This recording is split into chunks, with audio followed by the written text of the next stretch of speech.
Form है ना 2026 के लिए शुरू कर दिया गया है। इस वीडियो में जो है स्टेप बाय स्टेप बताएंगे जो ग्रुप डी का भर्ती का फॉर्म फिलअप हो रहा है वो फॉर्म कैसे भरना है, क्योंकि बहुत सारे भर्ती जो है फॉर्म भरने में गलती कर रहे हैं, जो गलती आपको भूल के भी नहीं करना है। इसमें देखिए फोटो सिग्नेचर कैसे अपलोड करने हैं, बहुत सारे समस्या यहाँ पे आ रही है, तो उसके रिगार्डिंग में जानकारी देंगे और साथ ही साथ सारे जानकारी को कैसे फिल करना है, आधार को कैसे वेरीफाई करना है, OTR कैसे करना है, उसकी सभी जानकारी बताएंगे। क्योंकि आप सभी को पता ही होगा कि रेलवे का पहली बार फॉर्म भरेंगे तो आपको जो है OTR करना पड़ता है, ठीक है। तो कैसे फॉर्म को भरना है पूरी स्टेप बाय स्टेप जानकारी देंगे। इस वीडियो को शेयर कर दीजिएगा और वीडियो थोड़ा सा अच्छा लगे तो वीडियो को लाइक करिएगा। सबसे पहले क्या करना है कि आपको सर्च करना है applyextra.in। तो आपके सामने वाला जो है वेबसाइट देखने को मिलेगा, इसको यहाँ से ओपन कर लीजिएगा। अब जैसे ही ओपन करेंगे तो आपके सामने जो है कुछ इस तरह से इंटरफेस आपको देखने को मिलेगा। यहाँ पे देखिए लेटेस्ट जॉब्स का बटन आपको देखने को मिलेगा, इस पर क्लिक करेंगे तो यहाँ पे रेलवे ग्रुप डी वैकेंसी का जो है लिंक आपको देखने को मिलेगा।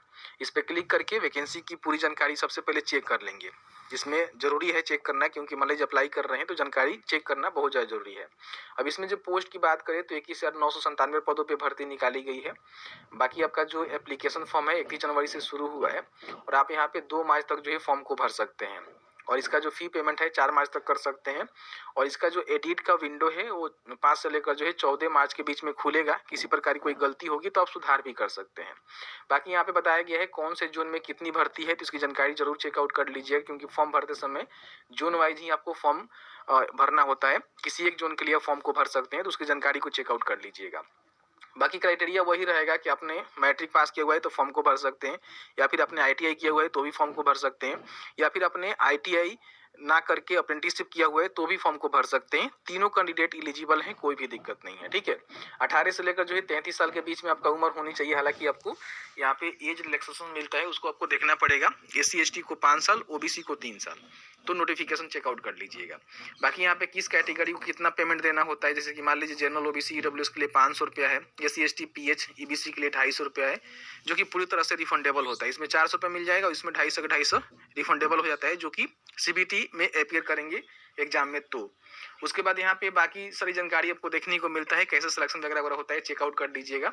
नीचे यहाँ पे आएंगे तो नोटिफिकेशन को डाउनलोड करके आप पढ़ सकते हैं। यहाँ पे क्लिक करेंगे तो नोटिफिकेशन आपके सामने खुल जाएगा, जिसको आप देख सकते हैं, एक बार देख लीजिएगा। बाकी फॉर्म भरना है तो यहीं पे लिंक मिलेगा, क्लिक करेंगे। अब जैसे ही क्लिक करेंगे तो रेलवे का जो ऑफिशियल पोर्टल है जिसके माध्यम से आपको फॉर्म को भरना है ना, इनके पोर्टल पे आ जाएंगे। अब यहाँ पे आने के बाद अभी तक आपने OTR नहीं किया हुआ है तो यहाँ पे क्रिएट एन अकाउंट के बटन पे क्लिक करके अपना जो भी OTR है उसको कर सकते हैं, क्योंकि पहली बार फॉर्म भर रहे हैं तो आपको OTR करना ही करना है। तो जैसे कि मान लीजिए अपना जो भी नेशनलिटी है, इंडियंस बताएंगे, नेपाली भूटानी है, तो आप देख लीजिएगा। बाकी यहाँ पे फुल नेम लिखेंगे मैट्रिक के सर्टिफिकेट के अनुसार, फिर इसको दोबारा यहाँ पे टाइप करेंगे। डेट ऑफ बर्थ इसको दोबारा टाइप करेंगे। जेंडर बताएंगे, मेल फीमेल ट्रांसजेंडर है, जो भी है बता सकते हैं। फिर यहाँ पे रिकन्फर्म आपको करना पड़ता है। फिर यहाँ पे फादर का नेम, मदर का नेम, एक ईमेल ID, जनरेट OTP के बटन पर क्लिक करेंगे तो वहाँ पे OTP जाएगा, OTP से वेरीफाई करेंगे। फिर यहाँ पे मोबाइल नंबर, इस पे भी OTP जाएगा, OTP के थ्रू वेरीफाई करेंगे। अगर यहाँ पे आधार नंबर से वेरीफाई करेंगे तो आधार कार्ड में मोबाइल नंबर लिंक होना जरूरी है। आप चाहें तो डिजी लॉकर से भी कर सकते हैं, आप चाहें तो आपके पास आधार कार्ड नहीं है तो दूसरा भी ऑप्शन आपके पास है, लेकिन आपको ध्यान रखिएगा यहाँ पे वेरीफाई करना पड़ेगा आधार से किसी भी हालत में, तभी आप फॉर्म को भर सकते हैं। उसके बाद एक पासवर्ड यहाँ पे सेट करेंगे। उसके बाद कुछ पर्सनल जानकारी आपसे मांगी जाएगी, जिसको भर के बड़ी आसानी से अपना जो OTR है उसको कर सकते हैं। OTR का कंप्लीट रजिस्ट्रेशन कैसे करना होता है उसके लिए मैंने वीडियो बनाया हुआ है, ये वाला वीडियो चेकआउट कर सकते हैं। आसान प्रोसीजर है, जिसको देख के कर सकते हैं, ठीक है। तो यहाँ पे OTR आपको कर लेना है और करने के बाद क्या है कि अब जो है लॉगिन करके फॉर्म को भरना है। तो यहीं पे देखिए लॉगिन हियर का बटन आपको देखने को मिलेगा, क्लिक करेंगे। यहाँ पे 2 माध्यम से लॉगिन कर सकते हैं। अगर आपको यूजर ID पासवर्ड याद नहीं है तो सीधे अपने आधार नंबर से OTP के थ्रू लॉगिन कर सकते हैं। लेकिन अगर आपको यूजर ID पासवर्ड याद है तो यहाँ पे क्लिक करेंगे, अपना जो भी मोबाइल नंबर या फिर ईमेल ID है उसको डालेंगे, पासवर्ड को डालेंगे, कैप्चा को यहाँ पे टिक करेंगे और उसके बाद लॉगिन के बटन पे क्लिक करेंगे। जैसे ही लॉगिन के बटन पर क्लिक करेंगे तो यहाँ पे 2 ऑप्शन आपको OTP भेजने का मिलता है। आप चाहें तो अपने मेल ID भेज सकते हैं, आप चाहें तो अपने मोबाइल नंबर भेज सकते हैं। तो मैं मोबाइल नंबर का सिलेक्शन कर लेता हूं। तो मेरे नंबर पे जो है OTP सेंड कर दिया गया है, OTP को यहाँ पे डालेंगे, लॉगिन के बटन पे क्लिक करेंगे। जैसे ही लॉगिन करेंगे तो आपके सामने जो है कुछ इस तरह से इंटरफेस आपको देखने को मिलेगा। यहाँ पे देखिए ऑनलाइन एप्लीकेशन का जो है बटन आपको देखने को मिलेगा, इसमें सेलेक्ट करेंगे और यहाँ पे अपना जो भी आरआरबी है जिसके लिए आप फॉर्म को भरना चाहते हैं, इसकी जो भी जानकारी है ना नोटिफिकेशन में आप चेक करेंगे तो आपको देखने को मिल जाएगा कौन से आरआरबी में कितनी भर्ती है। जैसे मुंबई का पोस्ट आपको देखने को मिल रहा है, किस कैटेगरी में कितनी भर्ती है चेक कर सकते हैं। यहाँ पे जयपुर का है। इस तरह से जिस भी आरआरबी के लिए फॉर्म भरना है ना उसमें आपको चेकआउट कर लेना है कि कौन से पोस्ट पे कितनी भर्ती है, किस कैटेगरी में कितनी भर्ती है, आपके कैटेगरी में भर्ती है कि नहीं है, तो इसको जरूर चेकआउट कर लीजिएगा। ठीक है, तो यहाँ पे उसी आरआरबी का सिलेक्शन करना है जिसके लिए आप फॉर्म को भरना चाहते हैं। फिर इस पर टिक करेंगे और नेक्स्ट के बटन पे क्लिक करेंगे। अब जैसे ही नेक्स्ट के बटन पे क्लिक करेंगे तो यहाँ पे 5 स्टेप है जिसको कंप्लीट करके आपको फॉर्म को भरना होता है। सबसे पहले पर्सनल डिटेल्स में कुछ जानकारी आपका पहले से यहाँ पे आता है जो अपने OTR करते समय दिया हुआ है। यहाँ पे अपना जो भी मैरिटल स्टेटस है उसको बताना है कि मैरिड है या फिर अनमैरिड है। फिर यहाँ पे अपना रिलीजन बताएंगे कि आप हिंदू है, मुस्लिम है, सिख है, क्या है। फिर यहाँ पे मातृभाषा बताएंगे कौन सा आपका मातृभाषा है। फिर यहाँ पे एग्जाम जो है कौन से लैंग्वेज में देना चाहते हैं, सारे लैंग्वेज यहाँ पे देखने को मिल जाता है। जो आपको कंफर्टेबल लगे, जिसमें कंफर्ट है तो उसको सिलेक्ट कर सकते हैं। यहाँ पे 2 जो है पहचान चिन्ह आपको देना होता है। आपके शरीर पे कहीं भी कट का तिल का निशान हो सकता है, उसको यहाँ पे लिखेंगे। दोनों देना जरूरी है, 2 पहचान चिन्ह आप दे दीजिएगा। अगर नहीं है तो लिख दीजिएगा कि नो मार्क्स, ऐसे भी आप लिख सकते हैं। यहाँ पे जो भी अपना कम्युनिटी डिटेल्स है ना उसको फिल आउट करना है कि आप जो है किस कैटेगरी से आते हैं। अगर आप जनरल हैं तो इसका सिलेक्शन करेंगे, SC ST हैं तो दोनों का अलग अलग यहाँ पे आपको देखने को मिलेगा। OBC हैं, बिहार से मान लीजिए BC से आते हैं तो कहीं ना कहीं आप यहाँ पे सीधे OBC में जाएंगे, तो यहाँ पे OBC का सिलेक्शन करेंगे। ठीक है, और उसके बाद यहाँ पे अगर आप EWS हैं तो EWS का सिलेक्शन कर सकते हैं। मुझे OBC से फॉर्म भरना है तो यहाँ पे पूछेगा कि क्या आप क्रीमी लेयर में आते हैं। अगर आपका पारिवारिक आय 8 लाख रुपए से कम है तो क्रीमी लेयर में आएंगे। ठीक है, ध्यान रखिएगा, नॉन क्रीमी लेयर में। और 8 लाख से अधिक है तो नॉन क्रीमी लेयर में क्रीमी लेयर में आएंगे। तो यहाँ पे क्या करना है कि 8 लाख से कम है तो नॉन क्रीमी लेयर के ऑप्शंस को सिलेक्ट करेंगे तो इसका सर्टिफिकेट आपको देना पड़ेगा, जिसका कास्ट बताएंगे कि आप जो है कौन से कास्ट से हैं। फिर इसका सर्टिफिकेट नंबर क्या है, कौन जो ऑफिसर हैं सर्टिफिकेट आपका इशू किए हैं। जैसे कि मान लीजिए आपका रेवेन्यू ऑफिसर इशू किए हैं तो यहाँ बता सकते हैं। फिर यहाँ पे कौन से स्टेट से इशू हुआ है, उसका इशू डेट क्या है वो आपको बतानी है। अगर मान लीजिए आप यहाँ पे SC ST हैं तो उसका सिलेक्शन करके वो आपको देना होगा। तो जिस भी कैटेगरी से है ना उस कैटेगरी का जो भी डिटेल्स है आपको भरना है। फिर यहाँ पे अपना जो भी प्रेजेंट एड्रेस है और यहाँ पे परमानेंट एड्रेस है दोनों आपको फिल करना होता है। जैसे स्टेट, डिस्ट्रिक्ट, अपना पूरा एड्रेस यहाँ पे टाइप करेंगे। नियरेस्ट जो भी आपका सिटी है, मेजर टाउन है, उसको बता सकते हैं। पिन कोड यहाँ पे लिखेंगे और दोनों सेम है तो यहाँ पे टिक करेंगे, दोनों सेम हो जाएगा। अलग अलग है तो अलग अलग आपको भरना है, क्योंकि प्रेजेंट और परमानेंट दोनों अलग हो सकता है आपका। सेम होगा तो सेम करना है। फिर यहाँ पे सेव करना है और नेक्स्ट के बटन पे क्लिक करना है। अब यहाँ पे आपको जो है अदर डिटेल्स फिल करनी होती है, जिसमें अगर आप एक सर्विसमैन है तो यस करके उसका बेनिफिट ले सकते हैं। कौन से फोर्स में आपने काम किया हुआ है बता सकते हैं। आपका रैंक क्या था, डेट ऑफ एंट्री क्या था तो बता दीजिएगा, नहीं तो यहाँ पे नो करिएगा। अगर आप डिसेबल हैं तो यस करके यहाँ पे उसका जो भी बेनिफिट है ले सकते हैं कि किस प्रकार के आप डिसेबल हैं। ठीक है, उसका सब कैटेगरी क्या है, परसेंटेज क्या है, उसका जो भी certificate issue date, certificate number है वो क्या है। और यहाँ पे UDID नंबर आपके पास है तो वो भी दे सकते हैं। अगर विकलांग नहीं है तो यहाँ पे सीधे नो कर देंगे। अगर आप यहाँ पे जैसे कि राइटिंग एबिलिटी आपको चाहिए तो आप यहाँ पे ले सकते हैं। कई सारे लोग को जो है लिखने में दिक्कत होती है तो यहाँ पे ले सकते हैं, नहीं तो यहाँ पे नो करेंगे। अगर आप EBC एक यहाँ पे क्लास होता है, इसके अंतर्गत आप आते हैं, जैसे कि इस पे आप यस करेंगे तो कहेगा कि आपका जो पारिवारिक आय है 50,000 रुपये से कम है या फिर आप BPL कार्ड होल्डर है तो एक जो है EBC क्लास का सर्टिफिकेट बनता है जो आपने बनवाया हुआ है। तो इसमें क्या है ना कि जो भी आपका एग्जामिनेशन फ़ी है उसमें आपको छूट मिल जाएगा। किसी प्रकार की पोस्ट में भर्ती में आपको छूट नहीं मिलेगा, ध्यान रखिएगा। केवल क्या होगा कि जो भी आपका फ़ी है ना उसमें छूट मिलेगा। तो अगर आप इस प्रकार के कैंडिडेट हैं तो ले सकते हैं इसका बेनिफिट, नहीं तो यहाँ पे सीधे नो ही कर दीजिएगा। अगर आप रेलवे में काम करते हैं तो यस करके बता सकते हैं कौन से पोस्ट पे वगैरह वगैरह है, नहीं तो यहाँ पे नो करेंगे। अगर आप अदर जगह कहीं भी काम करते हैं, जैसे कि सेंट्रल गवर्नमेंट में आपका वर्क है या फिर स्टेट गवर्नमेंट का काम करते हैं या फिर PSU के अंदर काम करते हैं तो बता सकते हैं, नहीं तो नोट एप्लीकेबल करेंगे। अगर आपने NCVT से कोई भी मान लीजिए यहाँ पे अप्रेंटिसशिप किया हुआ है तो उसकी जानकारी यस करके बता सकते हैं। कौन सा ट्रेड में आपने किया हुआ है, उसका कब से लेकर जो है कब तक किया हुआ है, ड्यूरेशन क्या है और रिजल्ट डिक्लेयर हुआ है कि नहीं हुआ है। अगर नहीं किए हुए हैं तो यहाँ पे नो कर सकते हैं, जरूरी नहीं है। अगर आपने किया है तो दे सकते हैं, अच्छा प्रेफरेंस आपको मिलेगा। बाकी यहाँ पे जो भी आप एप्लीकेशन फ़ी के रूप में पैसे दे रहे हैं ना वो रिफंडेबल होता है।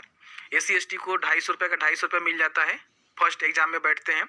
और OBC जनरल को जो 500 रुपये आप देते हैं उसमें से 400 रुपये आपको रिफंड हो जाता है। तो रिफंड अमाउंट जो है कौन से खाते में लेना चाहते हैं तो उसका यहाँ पे नेम लिखेंगे, कौन से बैंक खाते में लेना है, उसका नेम क्या है, उसका जो भी बैंक अकाउंट नंबर है उसको डालेंगे, यहाँ पे कंफर्म करेंगे, उसका जो भी आईएफएससी कोड है यहाँ पे लेकर कंफर्म करेंगे, तो बैंक का नेम और यहाँ पे रिफंड बैंक एड्रेस आपको देखने को मिल जाएगा। तो इसको फिल कर दीजिएगा क्योंकि पैसा आपका इसी अकाउंट में रिफंड होगा। उसके बाद यहाँ पे सेव करेंगे, नेक्स्ट के बटन पे क्लिक करेंगे। अब यहाँ पे अपना जो भी एजुकेशन डिटेल्स है उसको फिल आउट करना है। अगर आपने मैट्रिक की जानकारी यहाँ पे ऐड कर दिया हुआ है, कुछ गलती कर दिया हुआ है, तो क्लिक करके यहाँ पे एडिट कर सकते हैं। इसमें आपका स्टेट वगैरह वगैरह, डिस्ट्रिक्ट, यहाँ पे बोर्ड का जानकारी देना है, date of passing, roll number और यहाँ पे जो भी सर्टिफिकेट का सीरियल नंबर होता है उसको आपको देना होता है। लेकिन ये सही है तो इसी पे फॉर्म को भर सकते हैं, कोई भी दिक्कत नहीं है। लेकिन इसके अलावा अगर आपने मान लीजिए 10+2 किया हुआ है, या फिर आपने बैचलर डिग्री किया हुआ है, मास्टर डिग्री किया हुआ है, या फिर आपने अप्रेंटिसशिप किया हुआ है, आईटीआई किया हुआ है, तो इसकी भी जानकारी आप क्लिक करके भर सकते हैं। उसकी पूरी जानकारी यहाँ पे देंगे तो आप यहाँ पे आसानी से, जैसे मान लीजिए इंटर की जानकारी आपको भरना है तो आप यहाँ पे सारी जानकारी को भर के यहाँ पे भर सकते हैं कि आपने कब पास किया था। ठीक है, ये जानकारी यहाँ पे देखने को मिलेगा और परसेंटेज यहाँ बता सकते हैं कि आपका जो है कितना परसेंटेज है। ऐड करेंगे तो इस तरह से इंटरमीडिएट का भी ऐड हो जाएगा। इस तरह से आपके पास और भी कोई क्वालिफिकेशन है 10वीं के बाद इंटरमीडिएट वगैरह वगैरह तो उसको डाल सकते हैं। यहाँ पे देखिए बैचलर डिग्री भी आपने किया हुआ है तो उसको भी ऐड कर सकते हैं। तो अपने हिसाब से देख लीजिएगा, ऐड कर दीजिएगा, इसमें कोई दिक्कत नहीं है। लेकिन केवल 10वीं पास है तो केवल 10वीं पास। अगर आपने आईटीआई किया हुआ है तो उसकी जानकारी भरेंगे, अगर आपने अप्रेंटिसशिप किया हुआ है तो उसकी भी जानकारी भर सकते हैं। इसी तरह से ऐड होते जाएगा। ठीक है, जानकारी को भरना है, फिर यहाँ पे नेक्स्ट के बटन पे क्लिक करना है। अब यहाँ पे जो है बहुत दिक्कत होती है फोटो सिग्नेचर अपलोड करने में। अब यहाँ पे सबसे पहले जो फोटो है ना वो लाइव आपको कैप्चर करना है। अब इसमें बताया गया है कि आपका जो है समझिए कि सिंगल बैकग्राउंड होना चाहिए पीछे फोटो क्लिक करने के लिए, और आपके चेहरा पे जो है प्रॉपर लाइट होनी चाहिए, और सीधे जो आपको फोटो क्लिक करना है कैमरा पे देख के, आपका दोनों कान दिखना चाहिए, फेस पूरा सीधा होना चाहिए, किसी प्रकार की कोई गलती नहीं करना है। बाकी बताया गया है कि देखिए इसमें बहुत सारे ऐसे चीज दिया गया है ना जो आपको देखना पड़ेगा, समझना पड़ेगा। अगर लाइट प्रॉपर नहीं होगा फिर आपको फोटो क्लिक नहीं होगा, प्रॉब्लम होगा, तो आप लोग कहेंगे कि फोटो क्लिक नहीं हो रहा है। तो यहाँ पे देखिए लाइव कैप्चर इमेज के बटन पर क्लिक करके यहाँ पे बताया गया कि आपको जो है 5 मिनट के अंदर जो है 3 ही समय मिलेगा। ठीक है, तो यहाँ पे कैप्चर लाइव के बटन पर क्लिक करेंगे। अगर आप ट्विंस हैं, मतलब जुड़वा भाई बहन है, तो यहाँ पे बता सकते हैं, नहीं तो नो करेंगे। फिर यहाँ पे कैप्चर लाइव इमेज के बटन पर क्लिक करेंगे तो इस तरह से सर्कल बन जाएगा, और इसी में अपना जो फेस है ना सेंटर में करना है। जैसे ही सेंटर में फेस करेंगे आपका जो फोटो है ना यहाँ पे ऑटोमेटिकली कैप्चर हो जाता है। ठीक है, तो इन बातों का विशेष रूप से ध्यान रखना है क्योंकि बहुत सारे लोग गलती करते हैं। प्रॉपर लाइट होनी चाहिए, इस सर्कल में आपका जो है फेस होना चाहिए पूरा प्रॉपर, तब जाके फोटो यहाँ पे ऑटोमेटिकली क्लिक कर लेगा और ऑटोमेटिकली यहाँ पे अपलोड हो जाएगा। देखिए इस प्रकार की जो फोटो है ना आपको अपलोड नहीं करना है, ये वाला फोटो सबसे बेस्ट है, इसी तरह से अपलोड करना है। चश्मा लगाकर, इस प्रकार के धुंधला वगैरह वगैरह, टोपी लगाकर, इस प्रकार के पीछे बैकग्राउंड बहुत ज्यादा दिख रहा है वैसा नहीं, सिंगल बैकग्राउंड होना चाहिए, प्रॉपर आपका फेस यहाँ पे दिखना चाहिए। इस तरह से फोटो आपको लाइव कैप्चर करना है। तो आसान है, कर सकते हैं। मैं आपको करके नहीं दिखा रहा हूँ क्योंकि मैं अभी तो स्टूडियो में हूँ और यहाँ पे प्रॉपर लाइट भी नहीं है, क्लिक भी नहीं होगा क्योंकि इसके लिए जो प्रॉपर लाइट चाहिए। ठीक है, तो यहाँ से फोटो क्लिक कर लेना है। उसके बाद यहाँ पे अपना फोटो आप चाहें तो मोबाइल से भी क्लिक कर सकते हैं। इस पर क्लिक करके क्यूआर कोड मिलेगा जिसको स्कैन करके अपना जो भी लॉगिन आईडी है मोबाइल में लॉगिन करके और मोबाइल से भी फोटो क्लिक कर सकते हैं। बहुत ही आसान है। ठीक है, एक छोटा सा प्रोसीजर है जिसके माध्यम से आप यहाँ पे कर सकते हैं, कोई भी दिक्कत नहीं होने वाली है। ठीक है, उसके बाद यहाँ पे अपना सिग्नेचर अपलोड करना है जो कि बताया गया है कि 30 से लेकर जो 49 KB के बीच में होनी चाहिए। आपको ब्लॉक लेटर में, कैपिटल लेटर में जो सिग्नेचर नहीं करना है। जिस प्रकार से आप सिग्नेचर करते हैं ना उस तरह से करेंगे, व्हाइट पेपर पे सिग्नेचर करके उसको स्कैन करके अपलोड करेंगे। उसका डायमेंशन बताया गया है 140x60 पिक्सल में होनी चाहिए JPG फॉर्मेट में। तो आप इसको बड़ी आसानी से बना सकते हैं। यहाँ पे लिखेंगे फोटो रिसाइजर, तो आपके सामने ये वाला जो है टूल्स यहाँ पे आएगा, इसको ओपन करेंगे, अपना जो भी यहाँ पे सिग्नेचर है उसको अपलोड करेंगे और यहाँ से जो भी इसका साइज वगैरह वगैरह देकर यहाँ पे रिड्यूस करके बड़ी आसानी से अपना फोटो को रेडी कर सकते हैं। ठीक है, कोई भी दिक्कत नहीं होने वाला है। तो यहाँ पे भी आपको देखने को मिलेगा, यहाँ से फोटो सेलेक्ट करके जो भी पिक्सल वगैरह वगैरह उसको दे सकते हैं और यहाँ से अपना जो भी इमेज का साइज है ना उसको रेडी कर लेंगे। ठीक है, रेडी करने के बाद यहाँ पे क्या करना है कि चूज फाइल के बटन पर क्लिक करके इसको भी अपलोड कर देंगे क्योंकि करना जरूरी है। उसके बाद यहाँ पे टिक करेंगे, टिक करने के बाद यहाँ पे सेव के बटन पर क्लिक करके नेक्स्ट के बटन पे क्लिक करेंगे। अब यहाँ पे आपको जो है पोस्ट का प्रेफरेंस यहाँ पे देना है क्योंकि ग्रुप डी में जो है कई सारे यहाँ पे पोस्ट रहते हैं, तो सबको देख लीजिएगा। जिसको भी प्रेफरेंस आपको देना है वो अपने हिसाब से दे सकते हैं। ठीक है, लास्ट में आपको पोस्ट प्रेफरेंस ही देना पड़ता है। तो यहाँ पे देखिएगा तो प्लस आइकन बनाया गया है जिस पे क्लिक करके बड़ी आसानी से अपना जो पोस्ट प्रेफरेंस है यहाँ पे दे सकते हैं। ठीक है, तो इस तरह से आप दे दीजिएगा, Acuama सबको bari दे देना है, nge अच्छा रहता है। alachila. अपने हिसाब से ऊपर नीचे भी कर सकते हैं, जो भी आपको अच्छा लगे उसके हिसाब से यहाँ पे प्रेफरेंस को चूज करके दे सकते हैं। आप चाहें तो ऊपर नीचे भी कर सकते हैं इसको, तो इस तरह से प्रेफरेंस देना है। फिर यहाँ पे आपको टिक करना है और नीचे आएंगे तो यहाँ भी आपको टिक करना है, यहाँ पे प्लेस लिखना है और उसके बाद यहाँ पे प्रीव्यू एप्लीकेशन के बटन पे क्लिक करना। आपका जो पोस्ट प्रेफरेंस है सेव हो जाएगा। यहाँ पे प्रीव्यू के बटन पे क्लिक करेंगे तो इस तरह से आपके सामने प्रीव्यू सेक्शन आएगा, जिसमें सभी जानकारी को चेक कर लेना है। गलती है तो एडिट कर सकते हैं। आपको लगता है कि सभी जानकारी सही है तो यहाँ पे टिक करेंगे। यहाँ पे देखिए एक बॉक्स दिया गया जिस पे टिक करेंगे और सबमिट के एप्लीकेशन फॉर्म के बटन पे क्लिक करेंगे तो आपका जो फॉर्म है यहाँ पे सबमिट हो जाएगा। लास्ट में आपको पेमेंट करनी होती है, तो यहाँ से अपना जो भी पेमेंट है उसको डन कर लीजिएगा। पेमेंट डन करने के बाद आपका जो एप्लीकेशन है ना वो कंप्लीट हो जाता है। प्रिंट आउट निकाल